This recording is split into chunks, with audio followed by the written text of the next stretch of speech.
Welcome to The Explainer. Today, we're diving into the really powerful and, let's be honest, kind of strange partnership between postmodern literature and the fantastic. It's a combination that completely messes with how we think about stories and maybe even reality itself. This question right here gets to the absolute heart of it. See, postmodernism and the fantastic are basically a perfect match. Why? Well, because they both love to do the same thing: poke holes in our idea of what's real. They're all about pushing boundaries and making us question everything. All right, let's get into it. Postmodernism has this amazing natural link to the fantastic. But to really get why they work so well together, we've got to ask the big question first. What in the world is postmodernism? Okay, so one of the big ideas here is something called self-reflexivity. I know it sounds super academic, but the concept is actually pretty simple. It's that moment when a story becomes aware that it is a story. It's like the author winks at you from off the page, reminding you, hey, you know this is all made up, right? And this quote from Alice, it's the perfect example. She's a character who knows all about fairy tales, and then suddenly, bam, she realizes her own life has become one. She's jumped over the fence, from just being a reader to being a part of the story itself. So, if you boil it all down, postmodernism is really all about questioning the things we take for granted as truth.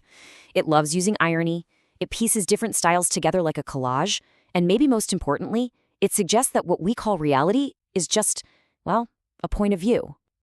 Okay, so theory is one thing, but let's see how this actually works in a real story. And for that, we're turning to one of the greats of the 20th century, Jorge Luis Borges. His short story, Emma Zuns, is basically a masterclass in this kind of thinking. So, this story gets going when our main character, Emma Zuns, gets a letter, and it's devastating news. Not only has her father died, but the letter confirms what she's always suspected. He was framed and disgraced years ago by his business partner. Emma is just consumed by this need for revenge. And to pull it off, to create the perfect alibi for a murder, she does something truly wild. She goes through this incredibly traumatic experience with a total stranger, all so she can create this false narrative, this cover story for her real plan. So, with her fake alibi all set, she goes to confront her father's old partner, the man who ruined her family, and she kills him. Then she calls the police and tells them her completely fabricated story. And this is where it gets so brilliant. The police believe her. They believe this totally unbelievable story. But why? It's not because the facts lined up. The facts were all lies. No, it worked because the emotional truth of her story, her shame, her outrage, her quest for justice, that was 100% real. And that's the giant postmodern idea right there. Our feelings, our perceptions, they can actually become more real, more powerful than the objective facts of a situation. The world isn't just what's out there, it's the story we tell ourselves about it. Now, Borges shows us how one person can bend reality, but what happens when we think about our bigger shared stories? Well, it turns out this whole idea isn't just about taking things apart. It can be incredibly creative. It gives us the tools to build brand new myths for our modern world. Think about any story genre, like, say, a classic detective story. You know the formula, right? At first it's great, but after you've seen it 100 times, it gets predictable. We get tired of it. There's actually a term for this: aesthetic fatigue. So this amazing critic, Northrop Frye, he had a whole theory about this. He said genres move like the seasons. A story starts in the spring as a comedy full of new life. It blossoms in the summer into an idealized romance. Then comes the fall and it all ends in tragedy. And by winter, all that's left is irony and satire, just making fun of the original idea. So how do you break out of this cynical cycle? For Frye, the answer was the fantastic. It's the jolt that lets a totally new myth grow from the ashes of the old one. If you want a perfect example of this in action, you have to check out Italo Calvino's incredible book, Cosmic Comics. What he does is just amazing. He takes a cold, hard scientific fact, like the Big Bang, and spins it into this beautiful, fantastic, and deeply human story. Okay, so in one story, all at one point, Calvino wants you to imagine that the entire universe, everything and everyone, used to be packed into a single tiny point.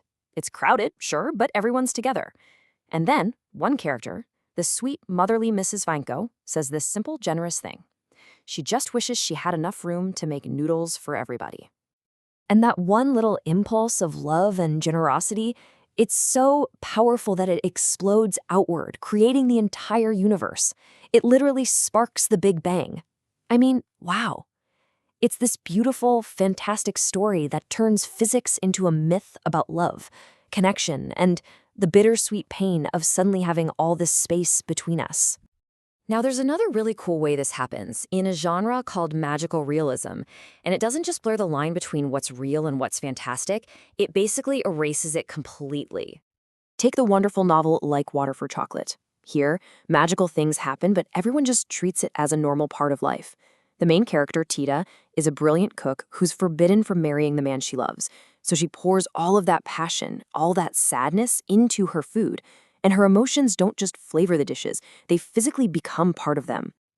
By the end of the novel, Tita's passion is so intense that she literally bursts into flame. But she doesn't disappear. Her essence, her love, her entire story, it all lives on in her book of recipes, which gets passed down for generations. Her life becomes the founding myth of her family, and in a way, the story makes her immortal. So, what's the big takeaway here? It's that this team-up between postmodernism and the fantastic is incredibly powerful. By making us question what's real, they open up these amazing new ways for us to understand ourselves, our feelings, and our own stories in this messy, complicated world. Which, of course, leaves us with one final big question to chew on. If our reality is really just a collection of stories we build for ourselves, then who's holding the pen for your story?